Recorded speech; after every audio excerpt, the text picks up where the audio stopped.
Bom dia, boa tarde, boa noite, seres humanos e seres biônicos desse mundão sem fronteira. Aqui quem vos fala é Cláudia e Debbie! do canal Mais Que Raios com você, hoje. Débora, sobre o que nós vamos falar, vai? Bom, para quem acompanhou o episódio anterior, a gente falou muita coisa interessante, muita coisa legal. E o nosso papo tomou um rumo um pouquinho mais filosófico, um pouquinho mais de pensamento, de a gente pensar um pouquinho mais sobre os nossos estímulos. E hoje a gente veio contar um pouquinho mais da parte técnica, então, da parte mais da tecnologia, o que está sendo feito, quais são os problemas que a gente está tendo hoje para conseguir avançar nesse futuro da tecnologia espacial e falar também sobre perspectivas. Então, por exemplo, quando é que o ser humano vai voltar para a Lua? Quando é que uma mulher vai para a Lua? Então, tudo isso a gente vai falar nesse episódio. Se vocês querem saber, então fica com a gente até o final. E se você já gosta e acompanha o nosso canal, já vai deixando o seu like aí pra gente, te inscreve no canal e aí vamos seguindo. Para começar, então, a falar sobre tecnologias espaciais, nós temos que imaginar como nós queremos esse ambiente espacial, porque o ambiente espacial é um ambiente onde nós vamos colocar os nossos satélites, as nossas estações espaciais e onde vai existir um tráfego de seres humanos, né? Então nós tendemos a estar dentro desse ambiente, dentro das estações, ou atravessando com foguetes, ou até mesmo vivendo em algum tipo de colonização de Marte ou da Lua. Como cuidar desse espaço? Porque ele também tem uma certa limitação. Eu lembro que quando eu era criança, eu escutava algumas pessoas falando que em poucos anos a gente teria trânsito aéreo. Um trânsito, na verdade, não o trânsito como a locomoção de veículos, mas a gente teria realmente engarrafamento do ambiente aeronáutico que a gente vive, de tanto avião e tanto helicóptero. E hoje a gente já sabe que existe uma preocupação, um controle muito mais rígido, porque realmente a quantidade de aviões, de helicópteros e agora os drones realmente tem aumentado muito. E isso também aconteceu no espaço. Então, em órbita, hoje a gente tem muito mais objetos que a gente tinha lá atrás. E esses objetos, eles são tantos hoje, que é uma preocupação real de como é que esse ambiente está. Então, qual que é a rota dos satélites. E não só os satélites que foram lançados, que serão lançados, mas aqueles que também ficaram lá. Você sabia que a gente tem mais de 8.000 satélites ativos no espaço hoje? Ou seja, satélites que foram identificados, lançados e que estão funcionando, e que nós temos mais de 35.000 objetos identificados no espaço que não são ativos, que não são satélites ativos, que são satélites que já pararam de funcionar, ou pedaços ou objetos como restos de foguetes, peças que conseguem ser detectadas por radares ou por outros mecanismos, telescópios, por outros mecanismos, e que estão hoje ocupando esse espaço, poluindo este espaço, né, com o famoso nome que hoje é muito bem falado, que são debris, que nada mais é do que lixo espacial. Então nós temos aí mais que 8.000 satélites ativos, mais de 35.000 objetos catalogados, identificados em órbita, que não serve para nada. A princípio já tiveram a sua função, agora não serve para nada, e que acabam oferecendo um risco para esses outros satélites, esses 8.000 que estão funcionando. E pasme, Débora, é esperado que nós tenhamos, na verdade, mais do que 1 milhão de partículas ou pequenos objetos que são menores do que 10 centímetros e que não são nem ao menos identificados pelos sistemas que nós temos hoje. Mas que a uma velocidade de 27 mil quilômetros por hora, que é velocidade pra caramba. Essa velocidade faz com que esse pequeno objeto de menos de 10 centímetros tenha uma energia enorme acumulada que, se atingir um ser humano fazendo uma caminhada espacial ou qualquer outro tipo de satélite, pode causar um dano irremediável. Com certeza, inclusive esses números eles são assustadores, né? Porque a gente fica imaginando, porque assim, a corrida espacial por mais que ela tenha começado há alguns anos atrás, mas se você for levar em conta, é algo recente, vai. A gente teve aí o primeiro lançamento em 1957, que é com o Sputnik.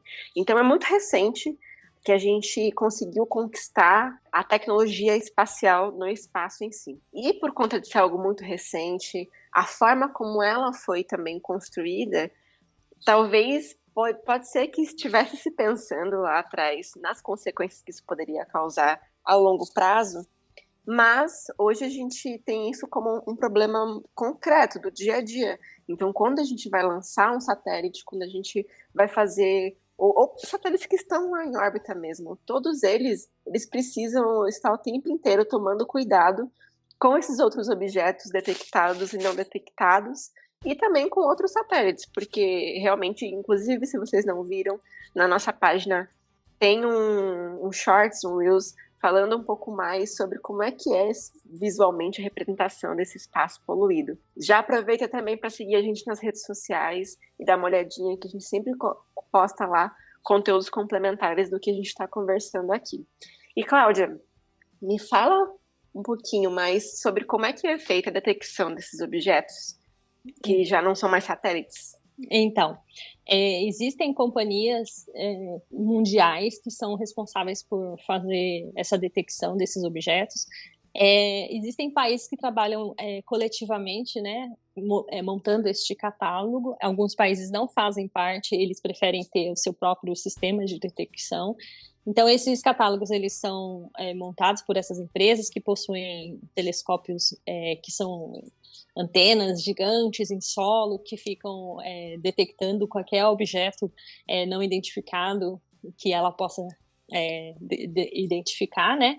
E também radares, sistemas de radares, principalmente norte-americanos, principalmente militares, que fazem então esse acompanhamento do satélite. Quando o satélite ele vai ser lançado, se ele faz parte de um acordo, se o país faz parte de um acordo ou um entendimento mundial e que ele considera que o satélite que ele vai colocar no espaço deve seguir o tratado feito pela Organização das Nações Unidas, então ele já cataloga e identifica esse satélite e ele vai para um sistema então de controle desses órgãos, por exemplo, o NORAD. E essa rede ela já então passa a monitorar aquele objeto ou qualquer coisa que se desprende ou acontece a partir daquele objeto. E esse catálogo, depois ele é disponibilizado então para o público, é um catálogo aberto. Ele mostra os elementos keplerianos relativos ao objeto e, de acordo com como ele foi catalogado, o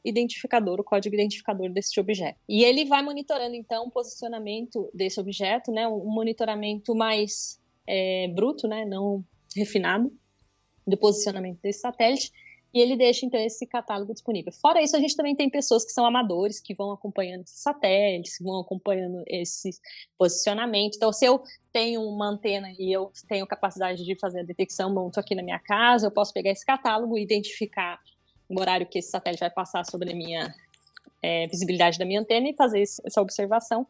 Ou se eu sou operador daquele satélite, como é o caso do INPE, né, que é operador de alguns satélites, então o INPE é responsável então também por monitorar esse satélite e melhorar então esse catálogo. Então o INPE ele tem os sistemas de medidas das antenas, quando ele faz a conexão com o satélite, que a gente chama de track, né, que é quando a antena passa a acompanhar o satélite, porque ela estabelece esse link de conexão com o satélite. Nós pegamos os dados mais refinados do posicionamento do satélite. E aí a gente pode melhorar, então, a localização com uma precisão maior dentro desse banco de dados. E isso vai servir depois para que, utilizando esse banco de dados maior, que é mais bruto, nós consigamos avaliar se existe algum objeto ou algum outro satélite que está em rota de colisão com os nossos satélites. E aí, baseado em modelos matemáticos que fazem uma projeção da órbita possível do satélite de acordo com as condições estabelecidas nesse modelo, é possível, então, identificar se existe chance de colisão entre um satélite e algum desses objetos, que são objetos visíveis, detectáveis, né? Porque pode ser que tenha algum objeto que não seja possível de se detectar. Nesse caso, a gente não tem o que fazer. Mas os que são possíveis, então, a gente pode monitorar se ele está próximo o suficiente para fazer com que exista a necessidade de fazer um reposicionamento desse satélite, para evitar colisões, né? Collision Avoidance Maneuver. E a gente, então, vai pegar esse satélite e ligar lá os propulsores, né? Quando ele tem sistema de propulsão, e mudar a posição dele dentro do ambiente do espaço para evitar a colisão com esse objeto. No entanto, tem satélites que não têm sistema de propulsão. Nesse caso, a gente não consegue fazer a alteração da órbita. Então, a gente só fica rezando mesmo para que não haja a colisão. Quando a gente tem sistemas ou empresas ou países que têm uma rede de satélites mais complexas, às vezes até uma rede de satélites, por exemplo, de posicionamento global, ou Starlink, que tem diversos satélites aí ao mesmo tempo sendo operados, então eles precisam, entre eles, normalmente acordar sobre como vai ser feita a manobra, porque isso aí também é uma coisa que vem recente, são as políticas de como a gente vai trabalhar com a sustentabilidade, né, do ambiente espacial. Então isso também é uma coisa que é inovadora nesses últimos tempos, né, como vamos tratar mundialmente os processos ou os fenômenos, né, de riscos de colisão no espaço, ou até mesmo como a gente vai imaginar como controlar quantos satélites a gente vai lançar, quantos, a gente vai ter infinitos números de satélites que a gente vai colocar, quem são os atores responsáveis por esses satélites que vão ser colocados no espaço. Então, tudo isso ainda está sendo negociado, tudo isso ainda, apesar de já termos aí mais de 50 anos de uso do espaço, ainda não existe um consenso mundial. É óbvio que quem coloca um satélite lá não quer que haja colisão, mas ainda não está, vamos dizer assim, não está tão bem estabelecido como é na aviação, por exemplo, civil, né? Ou que a gente já tem ali um gerenciamento mais adequado, porque o satélite ele acaba sendo também estratégico militarmente. Então, visto essa questão estratégica militar, se eu dou o posicionamento exato do meu satélite para um país que tenha intenções, por exemplo, de derrubar o meu satélite, isso só vai dar para ele uma arma para ele usar contra mim mesmo. Então, tem países que têm restrição com relação a isso, com relação a disponibilizar esses dados. Então, é um jogo delicado entre o que precisamos fazer, o que vamos fazer. Ô, Cláudia, você falou sobre as manobras, quando algum objeto ou outro satélite pode entrar em rota de colisão. E isso é uma dúvida que realmente eu vejo que as pessoas têm. Qual que é o tempo de recebimento desse alerta de colisão e quanto tempo vocês têm da perspectiva do centro de rastreio para poder fazer essa manobra? Para quem ainda não sabe, a Cláudia ela trabalha no centro de rastreio do Instituto Nacional de Pesquisas Espaciais, do INPE, então ela tem um contato muito direto com todas essas coisas e como isso afeta no dia a dia do rastreio, não só na parte mais de divulgação, mas realmente aquilo ali afeta diariamente no trabalho dela de rastreio. Então conta pra gente um pouquinho como é que funciona a rotina de vocês, quando vocês recebem esse alerta, quanto tempo vocês têm para fazer isso, como é que funciona tudo isso? Então, normalmente, a predição de posicionamento de satélite, a partir do momento que eu tenho os dados, a gente pode fazer de uma forma infinita, mas quanto mais distante do tempo em que você fez a previsão, maior a taxa de erro. Então, imagina que eu pego os dados do meu satélite hoje, de posicionamento, e eu vejo como está o clima espacial, então como está a pressão de radiação solar, como estão os níveis, né, da magnetosfera, os índices que nós medimos aí para alimentar o modelo. Eu sei que a dinâmica da Terra não mudou, né? As massas de ar, a atmosfera tem uma certa distribuição naquele momento, então são parâmetros de entrada. O próprio formato da Terra, ele também afeta, né, a atuação da gravidade, né, com relação ao posicionamento do satélite. Então, imagina que você sabe a posição possível que o seu satélite vai estar. E você tem aquele catálogo com todos os objetos que foram identificados no espaço. Então, esse sistema, ele já faz essa primeira aproximação de possível posição, de possível colisão com o seu satélite e manda para a gente esse alerta. Isso pode acontecer dias antes, né? Porque a projeção, ela pode ser feita com antecedência. Só que a qualidade e a precisão de posicionamento, ela só vai melhorando conforme vai se aproximando. Porque A atmosfera, ela é dinâmica. Algum fenômeno que acontece no Sol, por exemplo, pode afetar a densidade da atmosfera e, com isso, mexer com a posição desses objetos, né? Então, conforme vai se aproximando mais da data possível de colisão, nós vamos recebendo novos alertas para ver se eles se confirmam ou se esses alertas podem ser descartados. Então, imagina que eu fiz ali a predição, que provavelmente existe colisão. Eu acompanho aquilo um dia. Está faltando 2 dias para aquela colisão. No próximo alerta, que isso acontece, isso sim acontece ao longo do dia. Às vezes você recebe mais de um alerta no dia, tá? Então chegou mais para o final do dia, eu recebi alerta confirmando e ampliando ainda o risco de colisão. Então eu já faço a programação de colisão, rodo a simulação, colocando o satélite numa nova posição e vendo se naquela nova posição ele não vai oferecer risco também. E aí, uma vez que eu já tenho esses dados todos carregados e confirmados, eu fico aguardando novos alarmes. E aí, vamos supor, está chegando, se aproximando mais do dia. E aí, confirma mais ainda esse risco de colisão. E aí, quando isso é confirmado até os últimos momentos possíveis para fazer a manobra, então a manobra é enviada e a gente executa. Mas, normalmente, ela é descartada. Quando vai chegando esse refino maior, o mais próximo do horário, é possível você ter mais detalhamento da posição, e aí com isso, muitas vezes, se percebe que não precisa, aquele risco não é real. Só que isso a gente está falando, isso acontece todos os dias, a gente tem que ficar todos os dias olhando, então, fazendo essa projeção com diversos tipos de objeto e monitorando, mas com a quantidade que a gente tem hoje de satélites, que aqui no Brasil são 5 no momento, mas você imagina um país com muito mais satélites, né? Então, eu conheci uma operadora de satélites que trabalhava com a OneWeb, e a OneWeb é uma rede de satélites, né? De comunicação que cobre a região da Europa. Ela me disse que eles faziam cerca de 4 manobras por dia.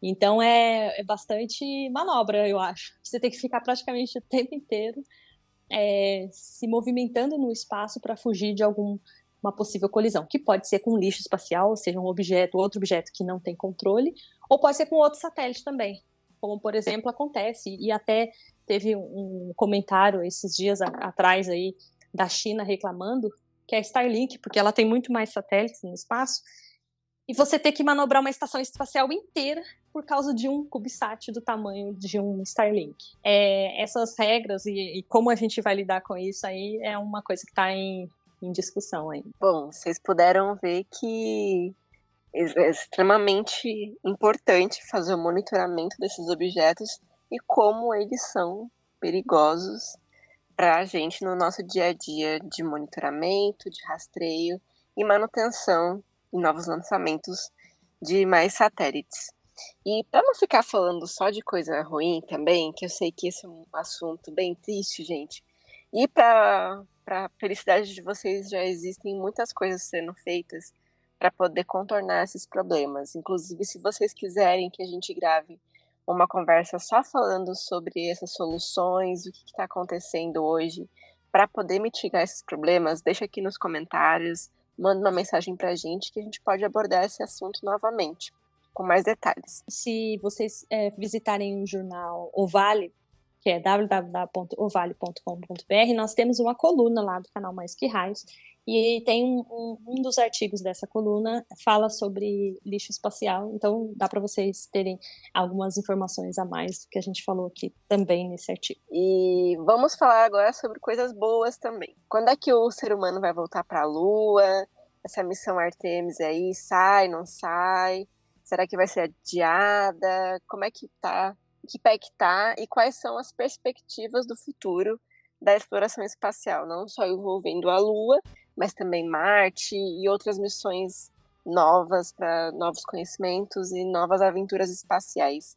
Conta pra gente um pouquinho, Cláudia. Em 2019, eu estive na AGU, que é um congresso, uma conferência internacional, a maior que tem na área de geofísica espacial. E eles apresentaram, então, em dezembro de 2019, a missão Artemis, como um todo, né? E eu queria chamar a atenção porque, para mim, foi, assim, chocante ver a apresentação da missão Artemis, né, com as suas fases, né?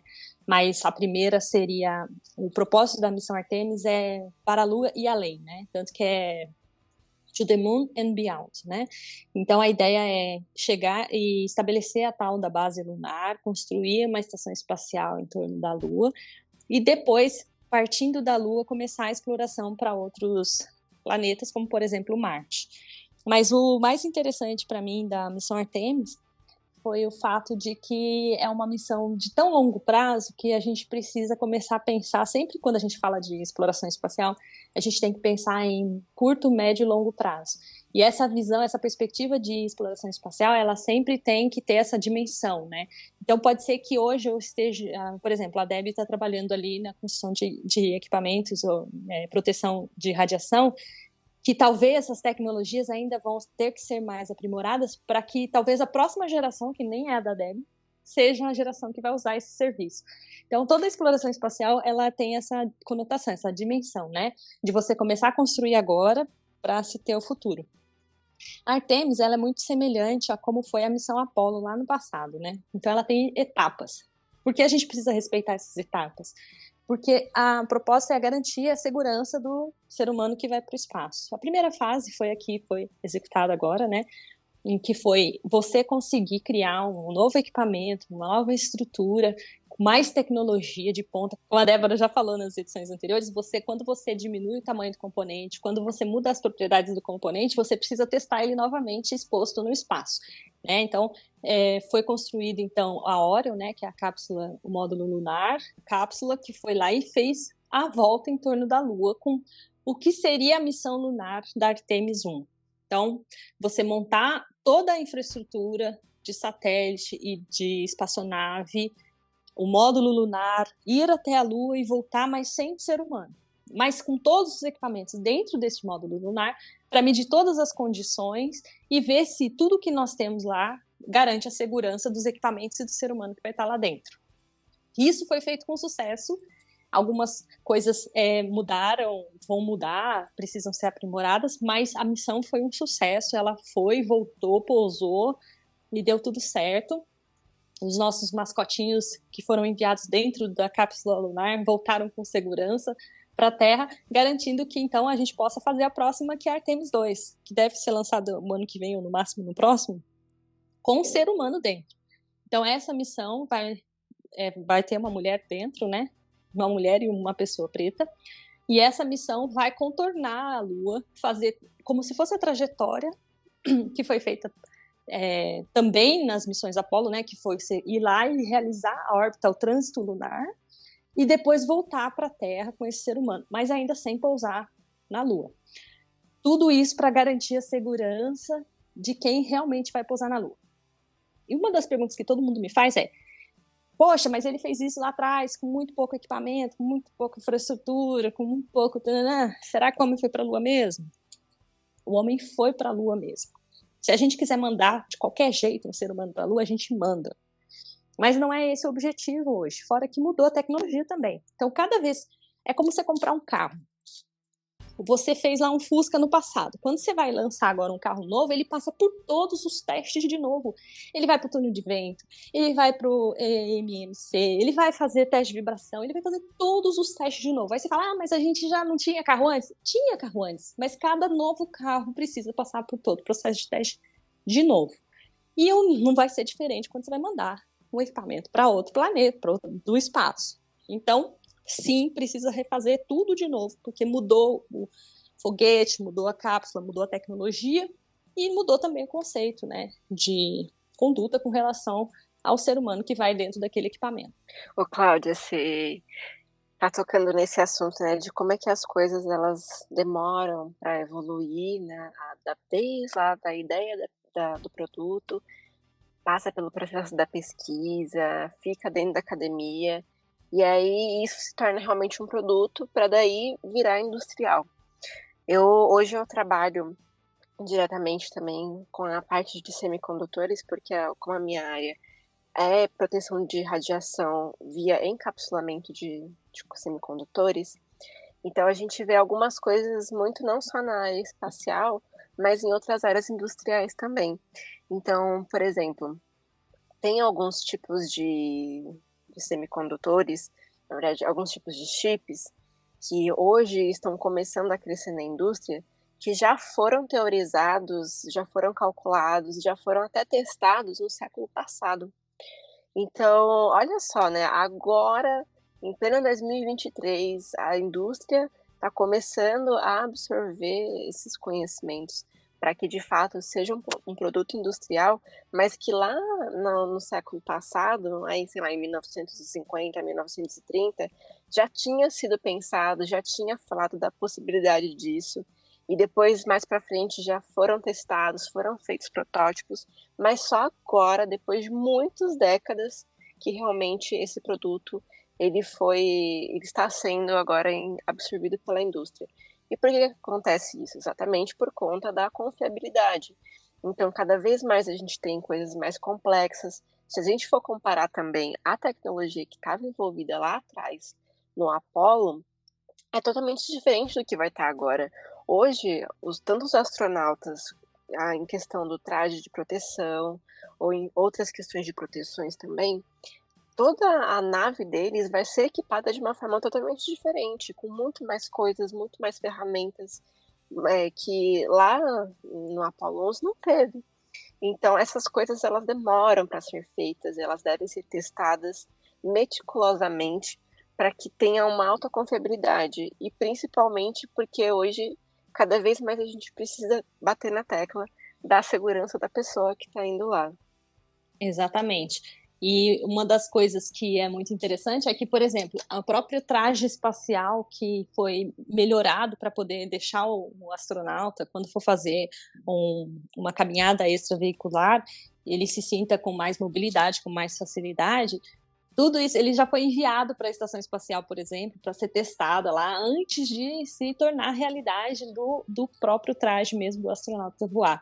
A concepção da Artemis ela é extremamente interessante, porque ela planeja todo esse futuro, inclusive a transferência de tecnologia e de conhecimento entre os países parceiros e entre as gerações. Então, tem o cara que idealizou o projeto, mas ele já está treinando alguém para vir assumir aquela posição. Isso é fantástico, você imaginar que hoje você está preparando uma coisa e que talvez o astronauta que vai para Marte, ele ainda nem nasceu, mas você já está preparando o ambiente para que ele possa viver esse futuro imaginado e desejado por todos. E esse episódio tá ficando grande de novo, né? Pois é.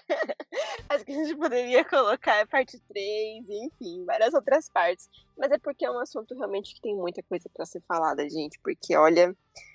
É empolgante, né? Pelo menos a gente se empolga, vocês já perceberam, né? Sim. Então, por hoje, esse episódio vai ficando por aqui, gente. Eu vou pedir de novo para vocês deixarem o like, se inscrever no canal, caso vocês não sejam inscritos, interagir com a gente, comenta aí o que você achou sobre os lixos espaciais, sobre a missão Artemis. Você gostaria de ir para a Lua também nessa missão? Você gostaria de ir para Marte? Ou não, mas você super apoia a ideia?